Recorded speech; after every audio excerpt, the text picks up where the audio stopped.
Assalamualaikum warahmatullahi wabarakatuh. Selamat pagi teman-teman semua. Bagaimana kabarnya hari ini? Insya Allah selalu dalam keadaan sehat dan selalu bersemangat. Nah, hari ini kita akan memasuki pembelajaran baru, yaitu subtema kedua, wujud benda. Silahkan Ananda buka bukunya pada subtema 2 halaman 33, pembelajaran 1 dan 2 ya. Baiklah, sebelum memulai pembelajaran hari ini, let's say basmalah. Bismillahirrahmanirrahim.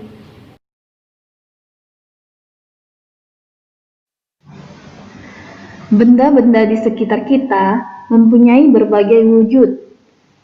Ada benda padat, cair, dan gas. Tas, buku, pensil, dan penghapus merupakan contoh benda padat. Air minum yang kita bawa merupakan contoh benda cair. Sedangkan benda yang berwujud gas contohnya adalah udara dalam balon dan udara yang kita hirup untuk bernafas, yaitu oksigen. Silahkan Ananda perhatikan pada gambar halaman 32. Di sana ada gambar berbagai macam benda. Nah, coba perhatikan yang mana benda berwujud padat, cair, dan gas. Benda berwujud padat contohnya adalah kursi, makanan, garpu, mobil. Nah, sedangkan benda berwujud cair yaitu adalah air.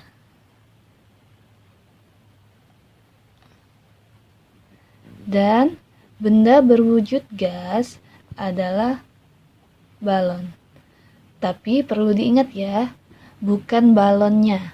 Tetapi benda berwujud gas adalah udara di dalam balon, jadi bukan balonnya. Jika Ananda sebutkan contoh benda yang berwujud gas adalah balon, itu salah. Tetapi benda berwujud gas adalah udara di dalam balon.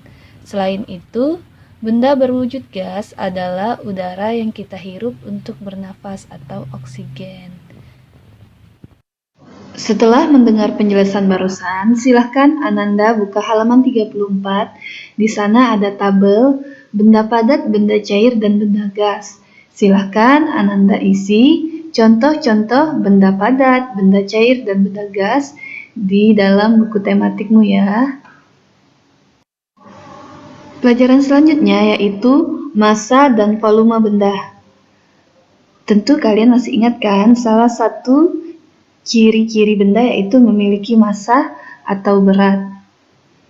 Massa adalah banyaknya zat yang menyusun suatu benda. Singkatnya, massa itu berat suatu benda. Semua benda di sekeliling kita memiliki massa. Benda yang memiliki massa lebih besar akan lebih berat. Sedangkan massa biasanya diukur dengan satuan gram atau kilogram. Itu tadi penjelasan tentang massa, yaitu massa adalah berat suatu benda. Sedangkan apa itu volume benda? Benda-benda di sekitar kita menempati ruang. Nah, ukuran ruang ditempati suatu benda itulah yang disebut dengan volume. Misalnya, saat kamu memasukkan bola ke dalam keranjang, bola tenis itu akan menempati sedikit ruang di dalam keranjang. Bagaimana jika kita akan memasukkan bola basket ke dalam keranjang yang sama? Tentu, bola basket menempati ruang yang lebih banyak. Singkatnya, semakin besar ukuran suatu benda, semakin besar pula volumenya. Nah, itu tadi penjelasan mengenai volume. Kemarin kita telah belajar tangga bilangan untuk mengukur satuan panjang. Hayo, siapa yang masih ingat? Coba dihafalkan ya. Ada kilometer, hektometer, dekameter, meter, desimeter, sentimeter, dan milimeter. Setiap tangga mengarah turun, nah turun dari kilometer ke hektometer, turun lagi ke dekameter, dan seterusnya, maka dikali atau dengan kata lain menambahkan 0. Sedangkan bila tangganya mengarah ke naik dari milimeter ke sentimeter, kemudian ke desimeter, ke meter, dan seterusnya, maka dibagi atau kita bisa mengurangi angka 0. Nah, jadi setiap turun dikalikan 10. Jadi setiap turun, misalnya turun 1 kali dikali 10, turun 2 kali maka dikali 100, dan begitupun sebaliknya. Jika naik dibagi 10, jika naik 2 kali maka 1/2 dibagi 100 sesuai dengan jumlah naik atau turunnya berapa kali pada tangga bilangan. Hari ini kita akan belajar dengan cepat mengukur satuan kilometer ke meter. Nah, 1 kilometer sama dengan 1000 meter. Berarti ini turunnya 3 kali. Coba kita perhatikan. Kilometer ke meter. 1, 2, 3. Jadi nolnya ada 3. 1 kilometer sama dengan 1000 meter. Ya. Sedangkan sebaliknya berarti kalau 1000 meter sama dengan 1 kilometer. Nolnya berkurang kan? Sebanyak 3. Nah, ini nolnya bertambah sebanyak 3. Selanjutnya coba perhatikan latihan pada halaman 37. Di sana ada contoh. Ingat ya, kita lakukan dengan cepat. Kalau kilometer tadi, jika dari kilometer ke meter ditambahkan 3 nol, jika dari meter ke kilometer dikurangkan 3 nol. Pada soal nomor 2 ada titik-titik meter sama dengan 2 kilometer 80 meter. Maka ini akan dijadikan ke meter. Kita rubah dulu dari 2 km menjadi meter. Kilometer ke meter berarti ditambahkan 0 sebanyak? Iya, sebanyak 3. Jadi 2000 meter 80 meter. 2000 ditambah 80 sama dengan 2080 meter. Nah, mudah kan? Kemudian yang B, 3 kilometer, kita berubah jadi meter. Tinggal tambah 6 nya 3. 3000 meter 250 meter. Jadi 3250 meter. Nah, coba Ananda silakan jawab sendiri yang bagian C. Kemudian yang D, dari meter jadikan satuan kilometer dan meter. Kilometer tadi dari meter ke meter, dari meter ke kilometer berarti nolnya 3 atau ribuannya. Nah, jadi kita pisahkan yang ribuan. Di sini yang ribuan adalah angka 4. Jadi kita pisahkan 4000 meter dan sisanya 6503 meter. 653 meter. Maaf ya, salah ya. Jadi kita tinggal rubah lagi. 4000 meter, jadikan kilometer sama dengan 4 kilometer dan sisanya 653 meter, langsung kita tulis 653. Kita pisahkan lagi angka yang ribuan. Meter ke kilometer kan masih angka yang ribuan yaitu 6. Jadi 6000 meter, sisanya 606 meter. Kita rubah 6000 meter sama dengan 6 kilometer dan sisanya kita langsung tulis saja 606 meter. Nah, coba Ananda jawab sendiri yang bagian F. Nah, kita lihat di sini. 1 kilometer ditambah 30 meter sama dengan berapa meter? Maka kita jawab 1 kilometer berubah jadi meter, yaitu 1000 meter. Tinggal tambahkan dengan 30. 1000 tambah 30 yaitu 1030. Sedangkan pada soal yang B, 8 km ditambah titik-titik meter sama dengan 8500 meter. 8 km berarti 8000 meter. Sisanya 500 meter, tinggal kita tulis di sini. Nah, coba Ananda jawab sendiri yang bagian C. Selanjutnya, untuk pengurangan. 3 km dikurang 500 meter sama dengan berapa meter? Maka kita jadikan dulu 3 km jadi meter, yaitu 3 meter. Maka bisa kita kurangkan 3000 dikurang 500 sama dengan 2500 meter.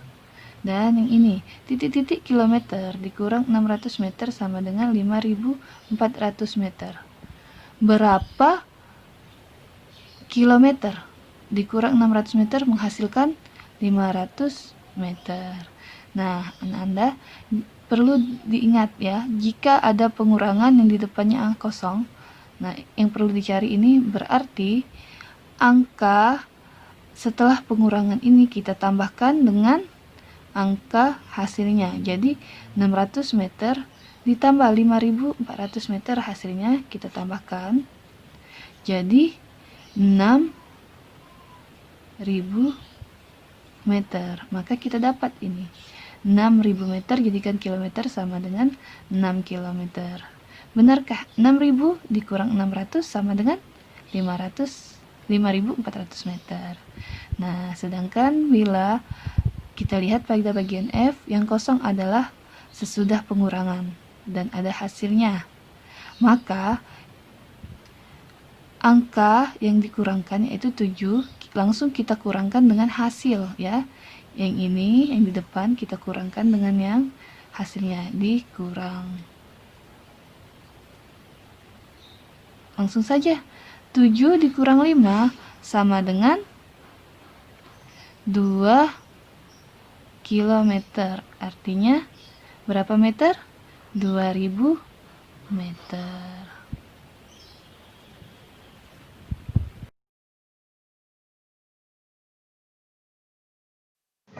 Selanjutnya kita akan belajar tentang sikap tolong-menolong. Sikap tolong-menolong termasuk pengamalan sila kedua. Tolong-menolong adalah saling membantu antar sesama manusia. Tolong-menolong merupakan sikap yang terpuji. Manusia tidak dapat hidup sendiri tanpa bantuan orang lain. Oleh karena itu, kita perlu menerapkan sikap tolong-menolong. Tolong-menolong hendaknya dilakukan dengan tulus. Tulus artinya tidak mengharapkan imbalan dari orang yang ditolong. Beberapa contoh sikap tolong-menolong antara lain menolong teman yang terjatuh, mengumpulkan sumbangan untuk korban bencana, dan membantu membawakan belanjaan. Tolong-menolong sangat bermanfaat, baik untuk diri sendiri maupun bagi orang lain. Manfaat tolong-menolong antara lain: 1. Meringankan beban orang lain. 2. Mempererat persahabatan. 3. Menumbuhkan kerukunan antar sesama manusia. 4. Pekerjaan sulit terasa lebih mudah. Dan 5. Pekerjaan menjadi cepat selesai. Nah, itu tadi manfaat dari tolong-menolong. Jadi, sebagai sesama manusia, kita harus saling tolong-menolong. Telah selesai pembelajaran kita hari ini. Semoga Ananda dapat mengerti apa yang Ibu sampaikan, dan semoga ilmu yang diterima menjadi berkah. Dan untuk mengakhiri pelajaran hari ini, let's say hamdalah, alhamdulillahirabbil alamin. Wassalamualaikum warahmatullahi wabarakatuh. Seperti biasanya, jangan lupa like, subscribe, dan komen-komen.